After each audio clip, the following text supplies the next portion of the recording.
নমস্কার, দীপুদা রান্নাঘরে আপনাদের সুস্বাগতম। শীত এসে গেছে। এখন একটু চিংড়ি মাছ, গরমের সময় তো চিংড়ি মাছ খেলে একটু চুলকুনির হয় বেশি।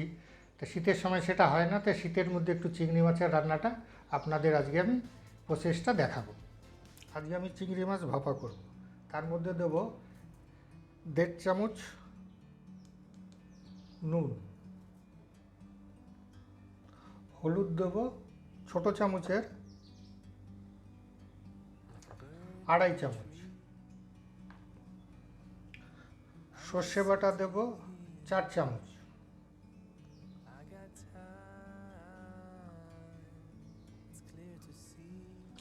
সর্ষে বাটা। এই সর্ষে বাটাটা কীরকম করে করতে হয় আমি ইলিশ মাছের ভাপা ভিডিও করে দিয়েছি, সেখানে ডেসক্রিপশনে আপনি দেখতে পাবেন কি করে এটা দিয়েছি, বানিয়েছি। এই আদা নারকেলটা আমি গ্রাইন্ডিং করে নিয়েছি, আপনি ইচ্ছা করলে কুড়িয়েও নিতে পারেন। আর তারপরে এটা আপনার এই নারকেলটা অনেকে দুধ দিয়েও করে, যে নারকেলটা বেটে তারপর সেটা দুধ বেরো করে। আমি সেটা করিনি, আমি খালি নারকেলটা টোটালি বেটে এতে 4 চামচ নারকেল বাটা দিয়ে দিলাম।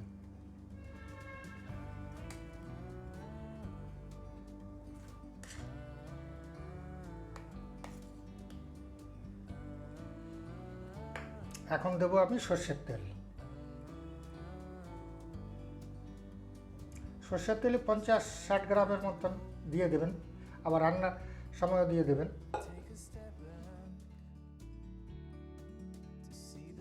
এতে সামান্য জল দিয়ে দিন, 1 থেকে 150 গ্রাম। তো এটা তো ফুটতে হবে, 10 থেকে 15 মিনিট বসাতে হবে। আচ্ছা, আমি আরেকটা কথা বলছি, অনেকে কী করে খালি চিংড়ি মাছটাকেই ভাপা করে। তা আমি কী করেছি, মাথা শুদ্ধ এটা ভাপা করে দিয়েছি। আপনার ইচ্ছা করলে মাথাটাও আলাদা করতে পারেন, খালি চিংড়ি মাছটা দিয়েও করতে পারেন।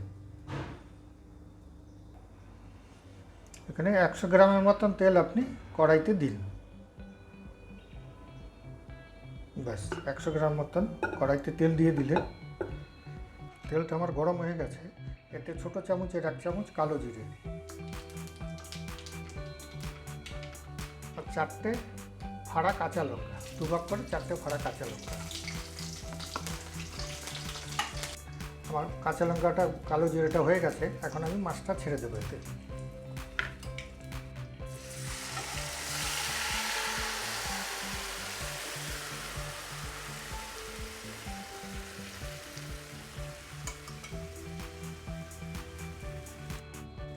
আরও সামান্য একটু জল দিয়ে দিলাম, কারণ মাছটা তো সিদ্ধ হতে হবে।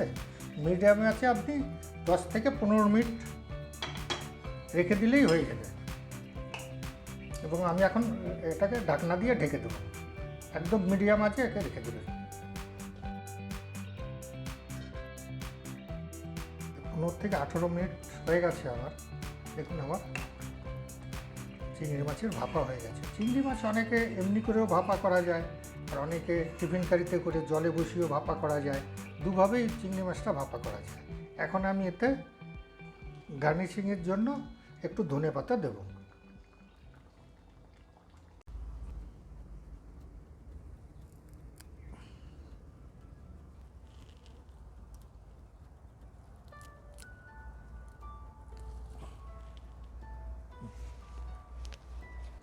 একদম ফ্রেশ ধনেপাতা, হ্যাঁ, দেখবেন কত সুন্দর লাগবে খেতে। আপনার নিজের ঘরে কিছু কিছু করে লাগান, দেখবেন খুব ভালো লাগবে। অনেকে ধনেপাতা এই ভাপাতে অনেকে দেয়, অনেকে দেয় না, কিন্তু আপনি ইচ্ছা করলে দিতেও পারেন, নাও দিতে পারেন, সেটা আপনার পছন্দ মতন করে নেবেন, কিন্তু ভালো লাগবে দিলে।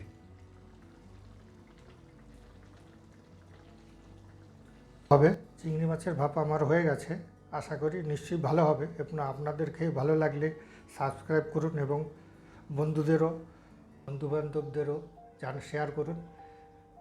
আশা করি নিশ্চয়ই ভালো লাগবে। আমি মাঝে মাঝে একটু হয়তো আমার এটা করতে একটু দেরি হয়, কয়েকদিন পর পর আমি করি, এরপরও আপনাদের দেখাবো আরও কিছু। নিশ্চয়ই দেখবেন, নিশ্চয়ই ভালো লাগবে আপনাদের। আমরা তো ছেলেরা তো করতে চাই না রান্নাবান্না, যে রান্নাবান্না করতে কত কষ্ট, সেই কিচ্ছু না রান্নাবান্না করা। এমনি দেখেই আপনি রান্না করুন ঘরে, দেখবেন খুব ভালো লাগবে।